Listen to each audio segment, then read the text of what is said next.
Sa kauna-unahang pagkakataon ay nagkaroon ng programa na nakapaloob sa pagdiriwang ng Singkaban Festival ang Samahan ng Information Officers of Bulacan Incorporated o Infobul na tinawag na Infobul Kiosk na matatagpuan sa lobby ng Hiyas ng Bulacan Convention Center. We were actually thinking of something na para makiisa kami doon sa Singkaban Festival.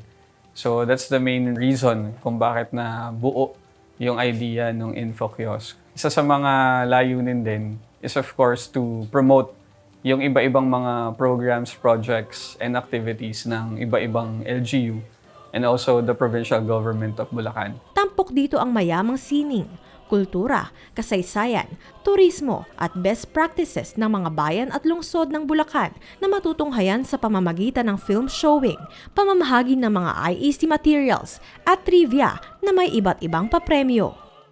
Ang Infobul ay organisasyon ng mga information officers ng 20 bayan at 4 na lungsod ng lalawigan ng Bulacan na itinatag noong taong 2005.